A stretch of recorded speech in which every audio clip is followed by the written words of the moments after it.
In this seminar, we'll be discussing how Brazil can reach net zero emissions, what the most urgent steps might be to get there, and of course, the gap between that necessity, the potential, and the politics of doing that, of course. So, as I said, we're very privileged to have 4 Brazilians with us who deeply understand the science and the politics of climate action in their home country. And indeed, I think they've played key roles in championing and shaping that action. So first, we will have Aline Sotteroni, and then we will have Tasso Azevedo joining us online, then Roberto Schaefer, and then Isabella Teixeira online.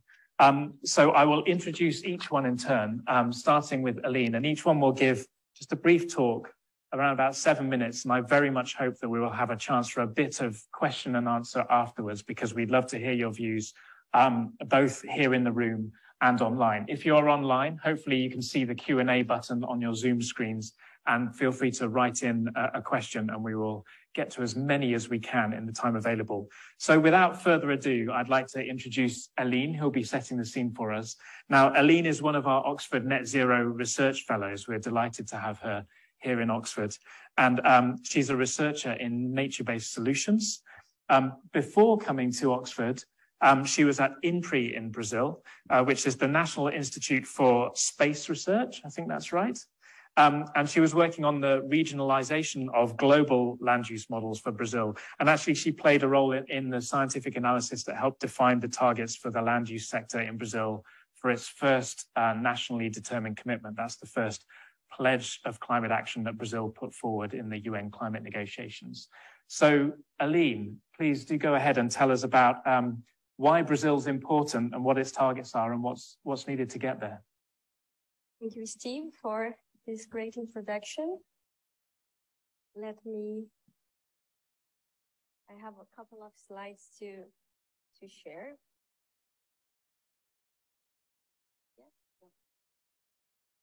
So today I'm gonna share our study on scenarios modeling, aiming to quantify the key policies and sectors in Brazil's net zero pathway. But let me start sharing some numbers from Brazil. So Brazil is a mega diverse country. It hosts thousands of plant and animal species. It's estimated that between 15 to 20% of the world's biological diversity is located in Brazil. Brazilian biomes range from rainforest in the north to natural grasslands in the south. Brazil is home to 8 to 60% of the Brazilian Amazon. And it's important to say that in the Atlantic forest biome, only 12% remains. The Cerrado biome, half is gone. And about 20% of the Brazilian Amazon is still has been deforested. And land use change, which includes deforestation, is the second largest source of emissions and the biggest driver of biodiversity loss. And where deforestation is happening in Brazil, it's happening in public lands, but also in private properties. Brazil's native vegetation are also located in farms. So then it's important to have a legislation that regulates the land use within those areas. This legislation is the Forest Code. We could spend like 1 hour talking about this legislation, but I'd like to highlight 2 points here. First, the Forest Code has never been fully enforced. And second, it's used to define what is illegal deforestation and legal deforestation, which is the particular detail, but very important detail in the Brazilian context. And just for the sake of simplicity, every time I say deforestation here, I actually mean native vegetation conversion. And let's look Brazil's emissions, but starting with countries' emissions. And each country here is a square, and the contribution of these countries to GHG emissions is the size of the square. Although Brazil contributes to 3% of global emissions, GHG emissions, Brazil is one of the top emitters in the world. And Brazil's emissions mainly come from land use change and forestry sectors, the LULUCF. rather than fossil fuels. And as you can see, there is a good correlation between emissions increase in Brazil and Amazon deforestation rates. And although Amazon deforestation rates has decreased dramatically from 2004 to 2012, it has been increasing. And during the last 3 years, Amazon deforestation rates are above 10,000 square kilometers. And Amazon is one of the Earth's climate tipping points. If the Amazon dieback can be achieved by deforestation and degradation, but also due to climate change. So then, as we saw in this recent published paper, exceeding 1.5 global warming could trigger multiple climate tipping points with global consequences. And it's important, so then it's important to keep warming to 1.5. And how to do that? We know what we need to be done, but not how to get there. So to limit warming to 1.5, we know that GHG emissions have to almost halve by this decade, and we have to reach net zero carbon dioxide emissions globally by around mid-century. And as many other countries, Brazil has made commitments, including net zero GHG emissions commitments by mid-century. And in the same year, Brazil made this commitment and also signed the Glasgow Leaders Declaration on Forests. The Amazon deforestation rates achieved a 15-year high. So then a question that remains is, what is needed for Brazil to achieve net zero and deliver on its promises? To help answer this question, we are using models to estimate future emissions in Brazil per sector. We are combining Global Brazil and the BLUES models, which are regional versions of global models for Brazil. Due to time constraints, I cannot give details about the methodology, but if you have questions, please do not hesitate to contact me during Q&A or afterwards. But I'd like to highlight that these models are peer-reviewed. They are validated for the historical period. They have better data, better resolution. And although they are also simplifications of reality, as much as the global models, regional models, they better capture the countries, the local specificities. And it gives us confidence in future projections and also allow us to create policy scenarios. So what does it mean, current policies in Brazil? So in this study, we are testing for different scenarios. The first scenario is our baseline. In this base scenario, we pretty much keep the current weak environmental governance. It means that the deforestation control continues largely unchanged. In the agricultural sector, the current practices also continues. And in the energy sector, only agreed and installed infrastructure is allowed. Built upon the base, we have the Forest Code, where we implement this legislation.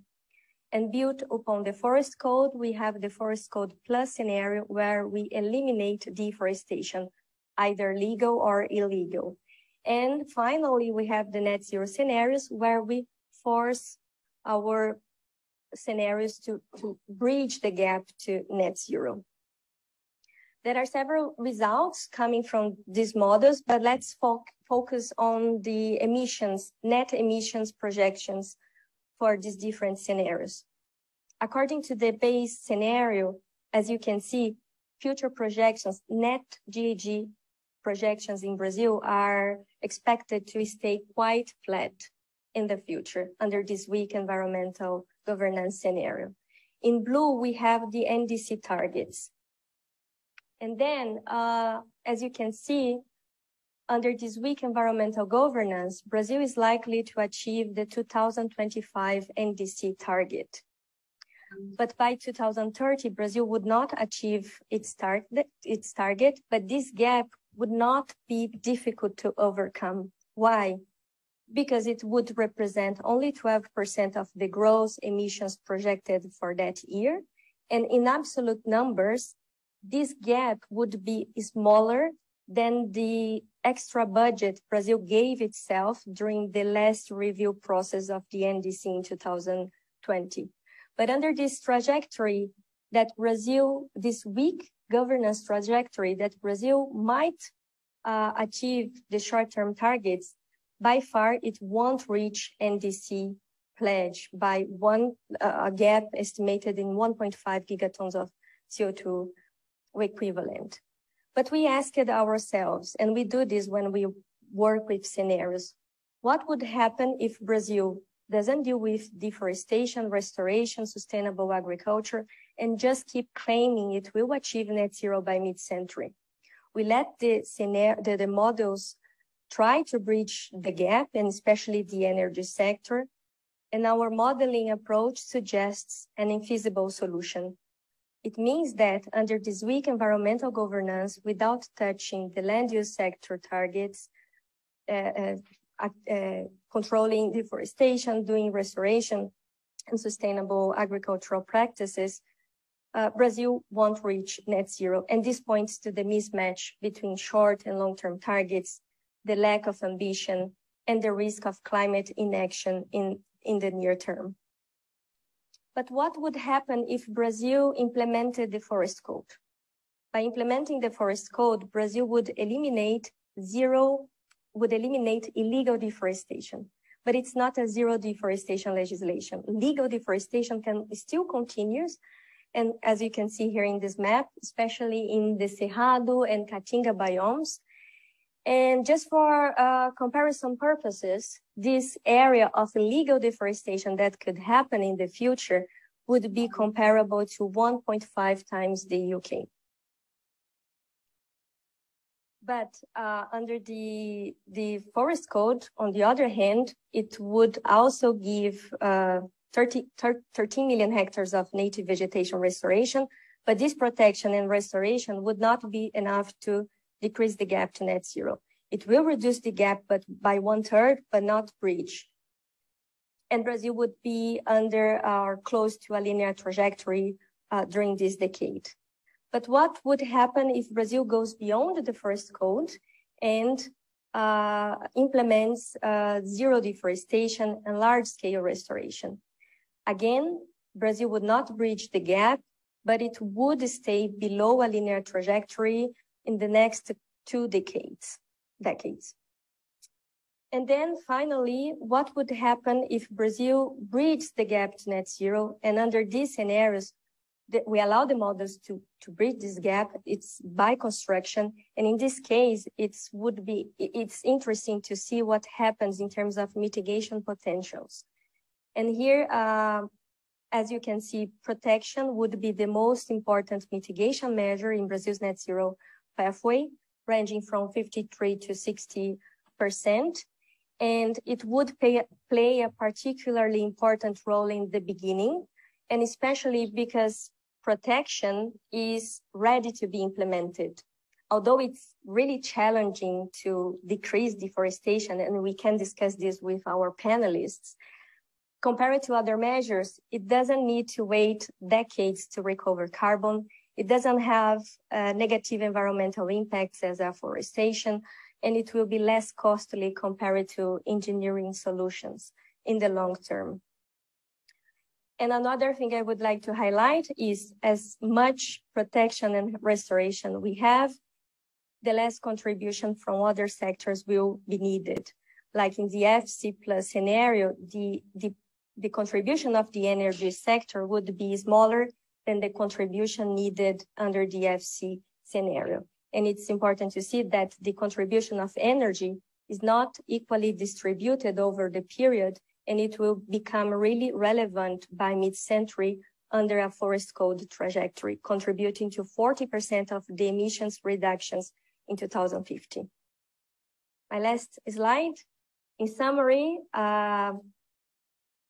based on our results really reinforces the need to increase Brazil's NDC ambition.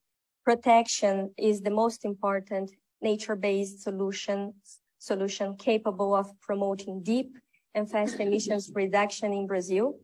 Our policy scenarios show the importance of implementing the Forest Code, but also they need to go beyond the forest code if Brazil is to reach net zero.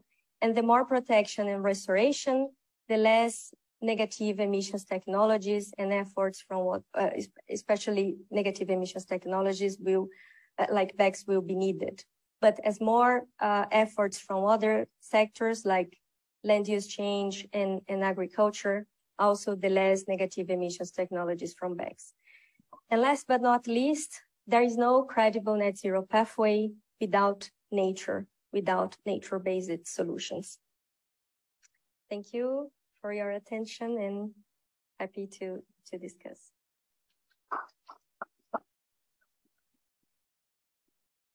Thank you very much, Aline, for setting out the scene and I think demonstrating very clearly that both nature and the energy system are a crucial part to Brazil reaching its goals. So our next two speakers are going to address each of those two aspects in turn. And I'm delighted to introduce first Tasso Azevedo online. Thank you for joining us, Tasso. He is a forestry expert and general coordinator of the MAP Biomass project, which I believe is now really the leading source of land use change information, and also they issue deforestation alerts for specific areas in Brazil.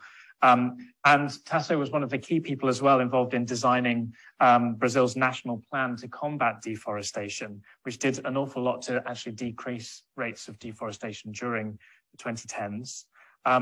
Tasso is also coordinator of the GHG emission and removal estimating system, pronounced SEG, I think, which is an independent inventory of Brazil's emissions, sources and sinks. So a really crucial, vital, sort of transparent source of information for Brazil.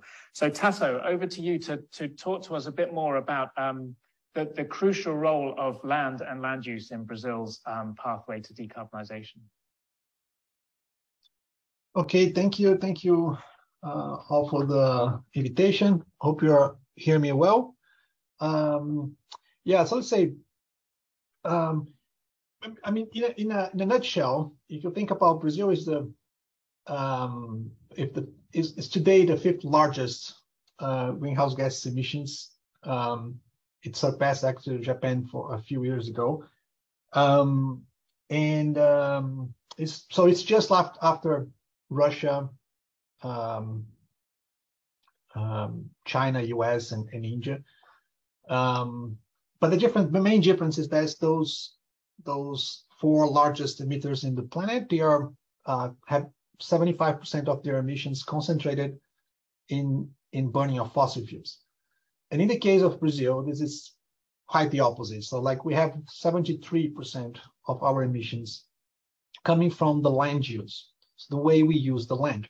This accounts for all the agriculture, the pasture land, and also the land use change, which the main source of emission is deforestation. Although it's not the only source of emission of land use change, it's by far the main source of emission is deforestation. So when I take this, just organizing this in a different way, like the 75% that we have for land use, 75%, 50% is basically land use change, and 25% would be agriculture. In agriculture, most of the emissions come from cattle and pasture land. So it's extremely important that any decision we have or any desire we have to actually get to the net zero, close to 2050 or so, it depends on basically what are the decisions we take on the land use. Not just because this is the main source of emissions, but also because this is basically our only source of removals. So 99% of the removals that we have in Brazil is on the land, in the land use sector.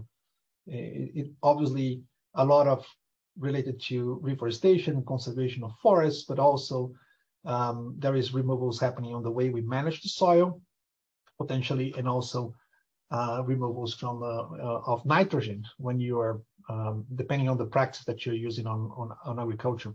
And there is a little bit of methane that is also captured before getting to the atmosphere in other sectors. But basically, it's all about land use. The thing of the whole account is in a simple way is, if we have zero deforestation in Brazil, if we eliminate deforestation in Brazil, we eliminate 1 gigaton of emissions.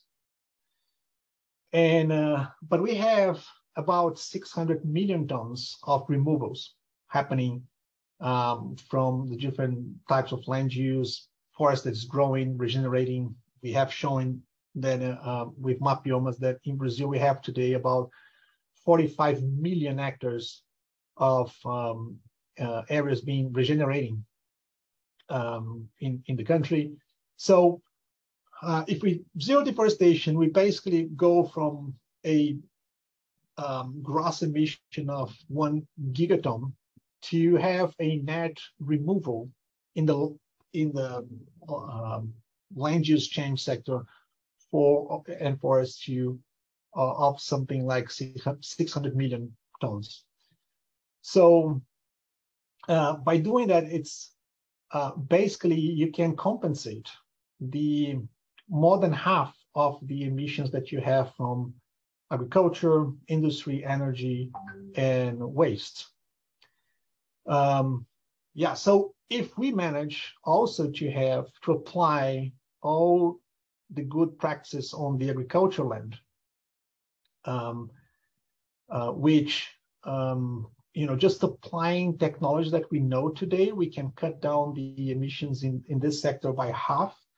You could cut down another 250 million tons of emissions. So I would say that it's possible in a very short period of time, let's say the next 10, 15 years, to get in a situation where Brazil would be having as net emissions something around 400 million tons to 500 million tons, which is a decrease of 2/3 of our emissions, present emissions.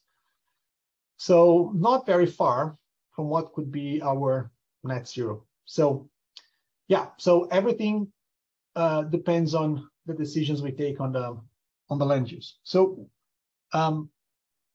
very sure, like the difficulties we have today is that although we had a big decline on deforestation happening on the between 2004 2012 and stayed there until 2016 17, recently has been increasing.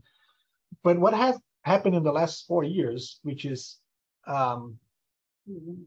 really serious, is that deforestation is increasing in all 6 biomes in Brazil at the same time, every single year. 2019, 2020, 21, and now 2022, we are seeing deforestation growing in all the biomes in Brazil.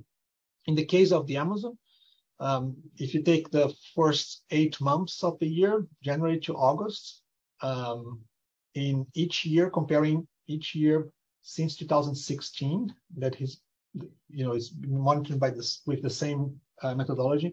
The last 4 years have more than double the deforestation that we had in the same period on the previous 4 years of this government. So it's really a process that's happening all over the country. So the things we have to do as soon as possible when we have some change on the governance in Brazil is to really put it back in place policies that we know by experience that was working before, in terms of pushing us into the direction of the deforestation going down. Now, it's interesting that this thing about the scenarios that Aline was putting up, because it actually distinguished between applying the law and have deforestation, illegal deforestation coming down, to only to have deforestation zero, including all legal and illegal. I think the piece of information that I think it's new from this last year's and comes from the reports that we have been preparing in Mapiomas, analyzing one by one every single event of deforestation in Brazil in the last 4 years, is that we find out elements of illegality in 98% of all deforestation that happened in the country. So today, if we say zero illegal deforestation in Brazil, would be equivalent to almost zero deforestation, altogether. So, yeah. So I'll finalize saying that I think what we have to pursue in Brazil right now is a kind of an obsession to stop deforestation. We can say illegal deforestation, but it will be almost the same as saying zero deforestation. This obsession is, it's justifiable, not just because of the emissions that come from deforestation, but by the fact that the deforestation is actually creating other impacts for Brazil that are also crucial for our adaptation to climate change. So we are losing the capacity to generate rain from the Amazon. The amount of moisture that is coming from the Amazon to the rest of the country is decreasing. The water surface in Brazil decreased by 17% between 1990 and 2021. The droughts are getting up. The temperature is getting up in the place that we have more deforestation. So, this needs to be our obsession. And deforestation is the key, not just for us to get a path for the net zero, but also to adapt to the climate change that's coming. And it's present, actually. I'll stop here and then come back on the questions later on. Thank you very much, Tasso. That was very clear, fascinating. I found it particularly interesting that you drew together both stopping further climate change mitigation, but also dealing with the changing climate adaptation. And also pointing out that to a large extent, fixing this problem of deforestation doesn't require entirely new things we don't know, but it's putting back into place some things which we know already work well. To talk a bit more about energy now, I'm very pleased we have Professor Roberto Schaefer in the room with us. I think I feel very bad, Roberto, asking you to give us your comments in just 5 to 7 minutes, because I'm sure you will have a lot of very valuable stuff to share with us, but I want to make sure that people have a chance to ask questions at the end as well. For those of you who don't know, Professor Schaefer is Professor of Energy Economics at the University of Rio de Janeiro. I think you've been a long-standing contributor as a lead author, coordinating lead author, editor of various reports for the Intergovernmental Panel on Climate Change.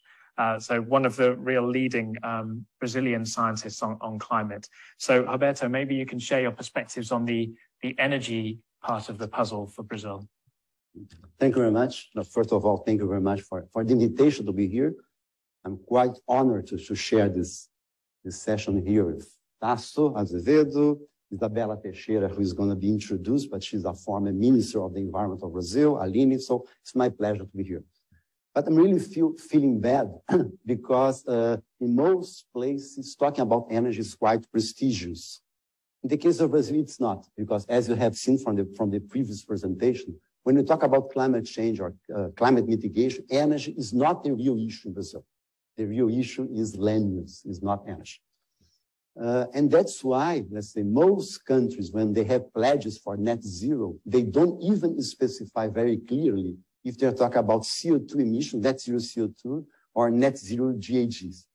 Because for them, it doesn't matter exactly, because most of their GHG emissions are CO2 emissions, because those emissions come from energy, from fossil fuel burning, which is not the case of Brazil as well. So that's why in the case of Brazil, let's say the pledge of Brazil is to reach net zero GHG by 2050, which is quite a challenge, as Aline has shown, because not only we have deforestation, but agriculture is quite important in Brazil. So methane is quite important, N2O emission is quite important. And here it comes the role for energy in Brazil.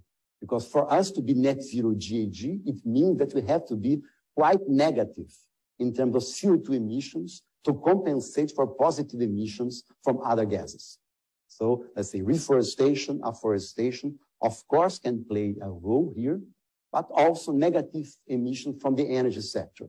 And then BECCS, as Aline has mentioned, let's say, biomass with carbon capture and storage is quite important in Brazil. Brazil has an interesting situation in the case of the energy sector, because take the case of the power sector in Brazil. The power sector in Brazil, as of today, is roughly 85% renewable.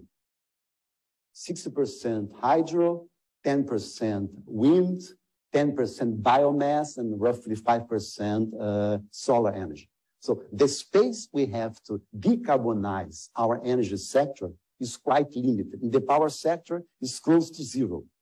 In the transportation sector, we have big opportunities, and that's why we already use biofuels for transportation. And when we run our integrated models, and Aline has mentioned the BLUES model, which is the Brazilian integrated assessment model, we see a major role for biofuels into the future. Not because we need net zero emission from transportation, but because we need negative emissions from the transportation sector to compensate for positive emissions from agriculture, for example. So it's quite an interesting situation that basically what, let's say, we will achieve in the energy sector is very much a function of not what we need in the energy sector, but what we need in the rest of the economy.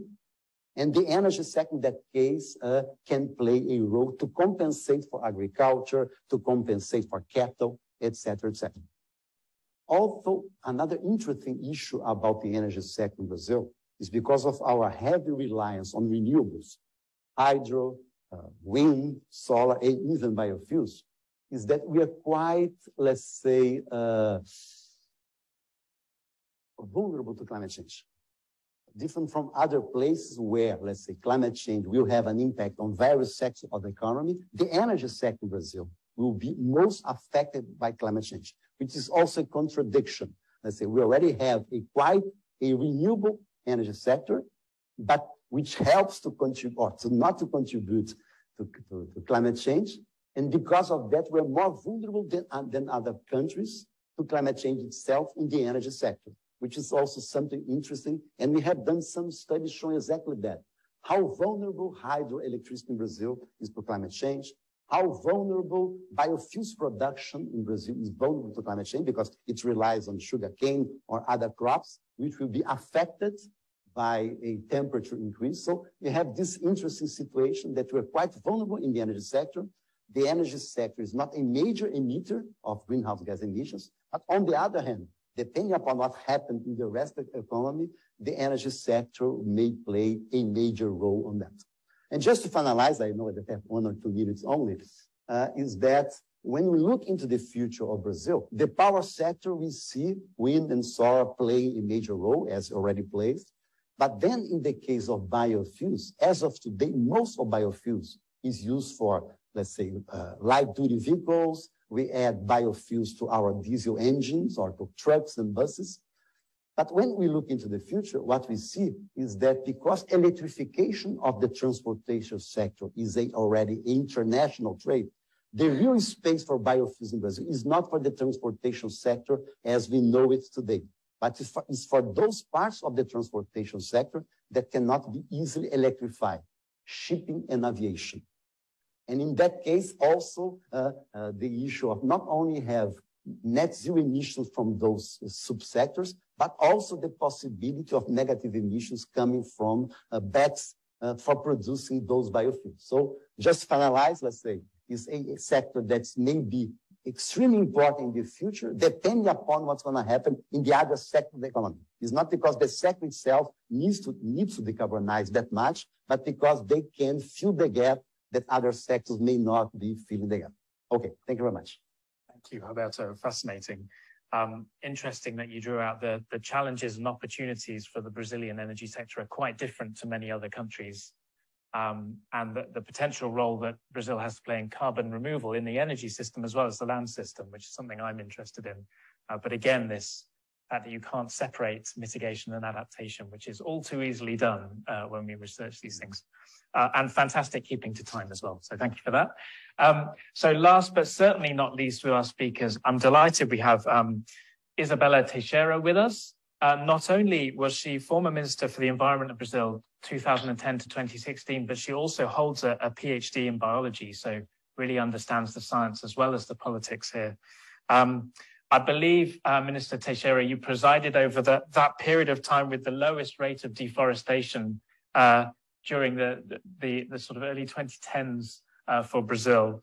And you were leader of the Brazilian delegation to COP21 in Paris. So led Brazil in putting forward its first nationally determined contribution. So Isabella, I'm going to again ask you to be as brief as you can be, knowing that means we will lose some really important things we'd love to hear from you. But I'd love to hear what you have to say to us, really, particularly in terms of how Brazil closes this gap between what we've heard is required, is possible, and the political situation in Brazil, and what you think might happen, how this might unroll in the coming months. So over to you. Okay, thank you very much. First of all, thank you very much for inviting me to join you today. Aline, it was very good to see you again, and also Tasso and my professor, Roberto Schaffer. Indeed, I'm a PhD on energy planning, okay, so I'm guilty, probably, and but I think that I have here really this opportunity to share some important political aspects that must be seen considering Brazil's role in the future, meaning I hope that next year. First of all, we need to understand that what you had in COP20, the world in 2015 changed completely. What you have there in COP21, you don't have today. We have different situation, a political and geopolitical big picture, and of course that the relations between among countries, they change, and it's very important to observe also the crisis of the multilateralism. That's really, really important to observe, considering the challenge that you have to tackle climate change.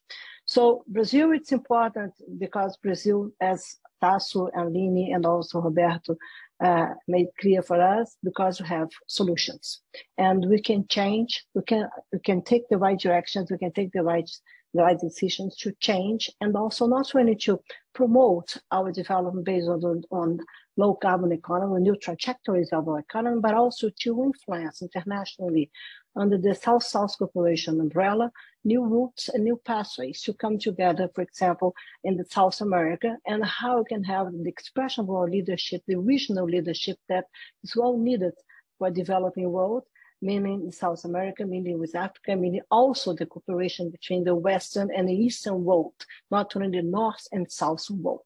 This is very important to observe because Brazil used to have the leadership, political leadership and economic leadership in G20 group.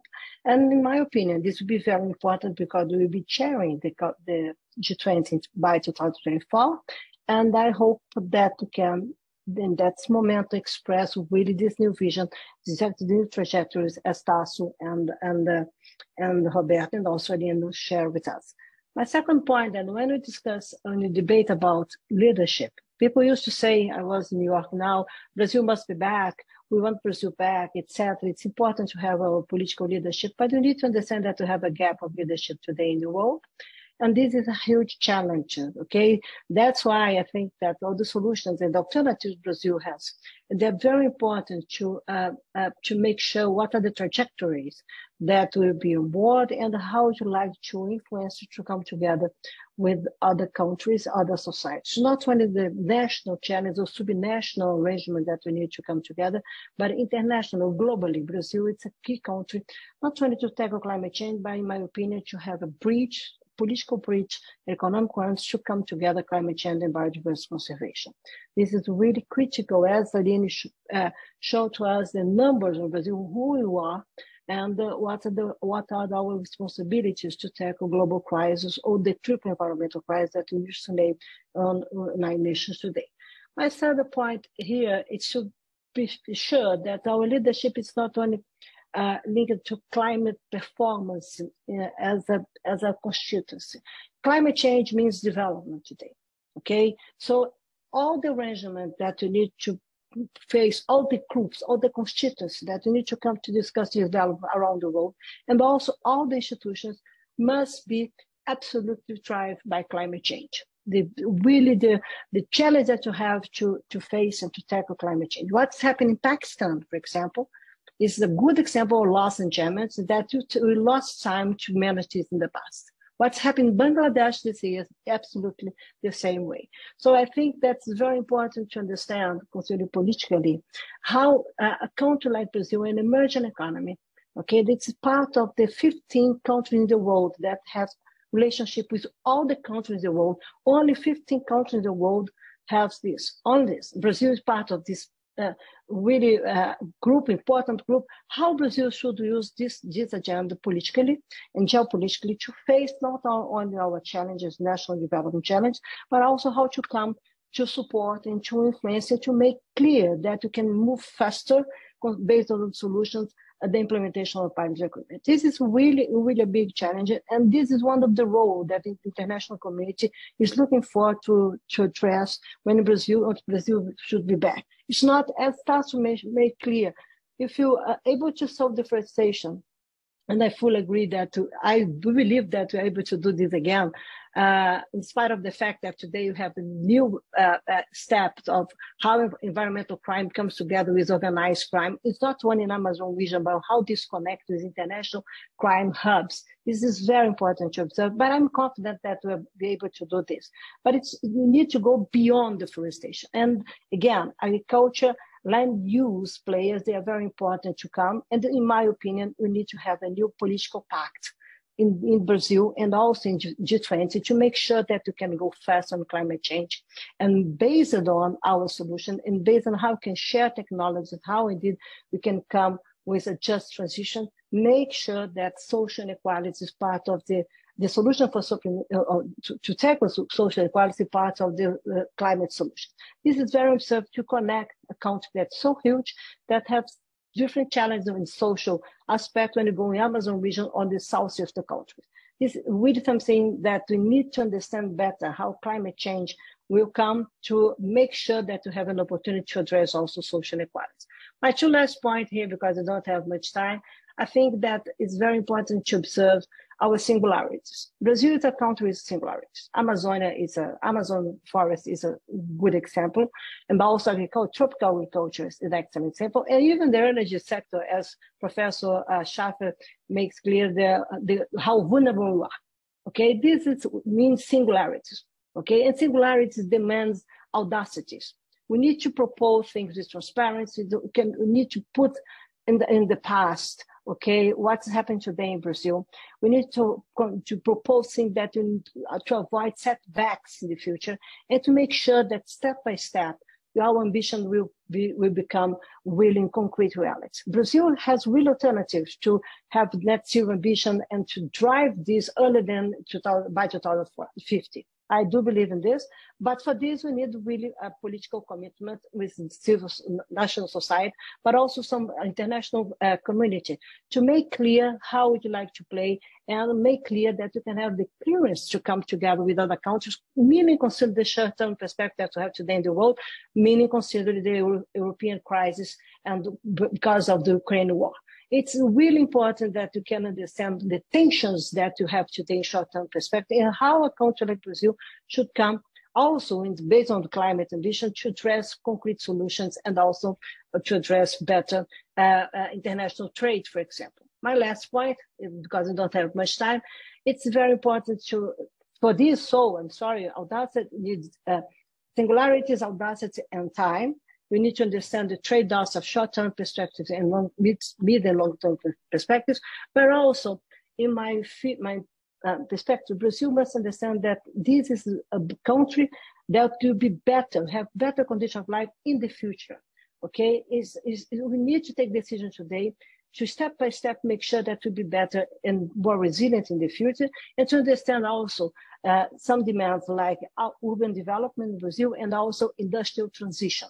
This is a critical issue in Brazil. We used to talk, I know that we have this energy, land use, all the classification, but industrial transition today in Brazil is a critical issue to mobilize political players, to mobilize economic players in the right direction, or in the new directions that will emerge from this new pact, in my opinion, that should come based on the climate change, but also should come based on the future. What we want, indeed, as a society, based on consider this agenda and make sure that we can address concrete solutions promoting inclusive development, but also with solidarity, come together with the rest of the world. Brazil has an important role for the Green Global South, okay, to link the world, to come to the Global South, not only to share solutions, but also based on democracy. And this is my last point here. We cannot do this without strengthening our democracy. What's happening in Brazil is a clear example how we can promote weakness in democracy process, in democratic process, and indeed how this is really important to have an inclusive political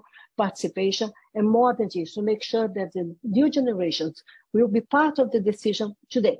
Okay, we need to invite people to have really new innovative governance, climate governance systems to make sure that we can put people together, not only us, but the new generation. They need to understand our commitment today that we are really working hard to have a fair and a low carbon society in the future, and also to share benefits with the future generation, not only the threats that today we are addressing. So it's a less risk society combining with low carbon ambition. I think that this is something that Brazil, based on the democracy and based on the peace, and this is very really strategic for us if we want to be back. So leadership is not based on what we did in the past, what we made in the past. Leadership means that we can come based on the present, make sure that we take the right directions and the right decisions to have a better future, but coming together with international society. So I think that the message today, the next COP27,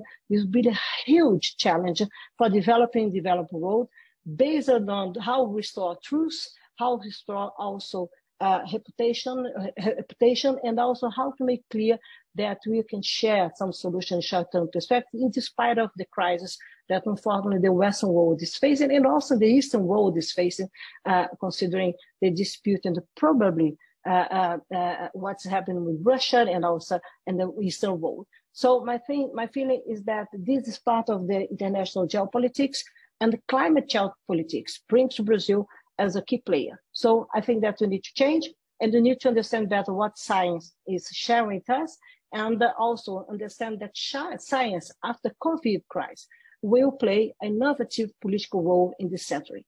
It's not based again in the past. We need to understand the responsibility that is measured with science, and how we use not only the scientific institutions, but the scientists to play as an innovative voice and to play based on solutions. Back to you. Thank you very much. Minister Teixeira, thank you so much for your comments. We lost just a few seconds of you in the middle, but I think we got all your key points. And it really struck me, you were talking not only about the science, but about the narrative. And I think that's an issue that many countries, not just Brazil, are dealing with. I think you said Brazil can have a better future in this world. And so the critical role of narrative in bringing people with us as well as evidence. And to talk about the crucial role Brazil has internationally, so not just domestically, but in the broader political relations on this and many other topics. We have 8 minutes for questions. So without further ado from me, I think the way I'd like to do this is to take a question, or maybe a couple, depending on how many we have here in the room. And then I will try to ask a question from online as well. So we have a roving microphone in the room. If anyone has a question to ask, would they like to put their hand up now? I see we have a couple of questions. Well, we had several, but I think the first hand up was over there. So we'll take this one, and we'll ask for as brief answers as possible from the panel so we can get through many. Hello, Josh Gavatis from Carbon Brief. I'm a journalist. So the election's coming up very soon, and if Brazil is pursuing a kind of obsession with deforestation, what happens if Bolsonaro wins? Right, so straight in there with a political question. Can I ask, Minister Teixeira, Tasso, can you hear the questions all right from inside the room? Did you hear that question? Unfortunately not. Unfortunately not. Please repeat this, because it was a noisy. I have a noise communication. I'm sorry. So the question was essentially, if I get this right, if Bolsonaro wins the next election, then what are the implications for deforestation in Brazil? Really? If Bolsonaro wins the next election, I think that we need to go to Mars, okay? Unfortunately, because it's true, because unfortunately Bolsonaro government, it's not an efficient government. It's a negationist, climate negationist government, and also his political commitment is fully based on the political constituencies against the stand-up forest. They understand that development means to remove forests. They understand that we need to have agriculture based on the old ways to promote tropical agriculture in Brazil, not based on the protection and production approach. They really understand that they don't need to tackle or to promote the environmental enforcement of the institutions and like the IBAMA, and also they used to plan to manage the federal government vision of fragmented approach in such a way that we cannot connect the institutions. And you have the erosion of the institution in Bolsonaro government, and also you have the loss of civil rights and indigenous rights considered his government. So I do hope that Bolsonaro should stay in the past. Okay, I hope so. We have, as a friend of mine asked me to win the election because the earth needs this. We are working hard here at us, and all of us really working hard today. And but I think that would be really something very sensitive for Amazon protection if Bolsonaro wins the election. I'm sorry, but this is true. We need to avoid this. Quite a thorough answer there. So thank you very much. Would any of the other panelists like to respond briefly? Tasso? Yeah, I would just say that this would be a disaster in many ways, but I think that there is it's not just a question of the Amazon. I mean, we could mention, for example, that the biodiesel program in Brazil have some steps back during this 4 years, and I think this will go south in many ways. But I think the most important is that if Bolsonaro wins, he will be able to nominate another 2 or 3 judges for the Supreme Court. And this is the place where we are still able to, undo or stop some of the tragedies that was trying to be implemented. So I think this is a big risk. It's basically we could lose the importance that the Supreme Court has been having in the last 4 years to avoid a bigger disaster. Okay, I'm going to take one question from online. Thank you to those of you online who've been adding questions. One particular question about the scenarios you showed, Aline, asking, in those scenarios where Brazil achieves net zero emissions, which are the sectors where there might actually be residual emissions? And actually, is it possible that Brazil could go beyond net zero to become a net negative economy? So it's perhaps early days to be thinking of that, but it might be interesting to hear your perspective on the scenarios where the residual emissions come from. And perhaps, Roberto, whether you have a view on the idea of going beyond net zero. Regarding the net zero scenarios, I would like to mention that we were conservative in the agricultural sector. In the sense, the mitigation potential from this sector is not that big. And this is basically because we are following the current trends. If we look at the ABC plan, the numbers, from 2010 to 2018, the ABC plan mitigated to less than 200 million tons of CO2 equivalent. And if we look at the emissions from the agricultural sector, only last year, it was 600 million tons of CO2 equivalent. We have 200 in almost 10 years and 600 in only 1 year. And according to the ABC, future ABC Plus, they claim to mitigate 1 gigatons of CO2 equivalent in 10 years. And again, it would be 2 years, maybe 3 from the agricultural sector. So then if the agricultural sector really implements sustainable practices and ways to mitigate emissions, it can play an important role, especially on the methane side, because the lion's share of emissions from agriculture is from the cattle ranching sector, enteric fermentation. So then we should have a combination of bold mitigation targets from the agricultural sector, But also, in my opinion, the main contribution from the agricultural sector will be to clean deforestation from supply chains. Because we know deforestation in Brazil, the major driver is agriculture. So then if the biggest contribution from agriculture, in my opinion, would be cleaning supply chains. And it has a role, the private sector has a role to play on that point. He talks a lot about the options for going negative in the Yes, but very, very briefly, let's say that the most recent IPCC report, just released March this year, out of some 2,000 global scenarios, 5 scenarios were chosen to be what we called illustrative mitigation pathways. And one of these 5 scenarios is called the IMP-NEG, which is a scenario that relies heavily on negative emissions. And this scenario was produced by our group at University of Rio. Alexandre is here, another professor from my group.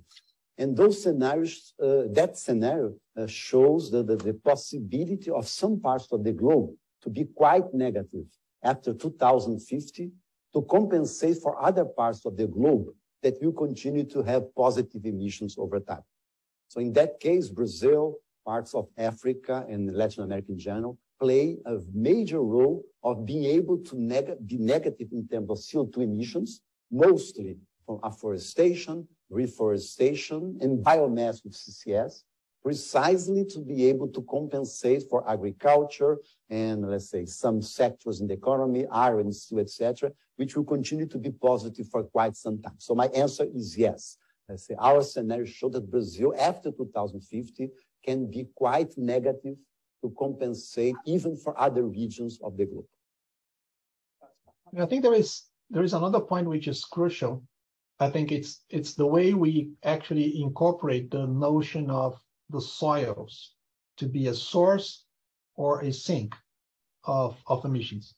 So in the way we measure today and we do the inventories, we consider that a soil that is being managed by the same crop or same land use, it's neutral by definition. So normally you look at the inventories and you don't see like those variations.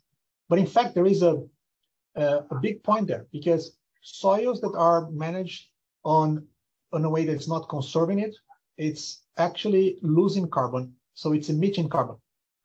So we have half of our pasture land in Brazil, which is the main land use in Brazil, 54% actually.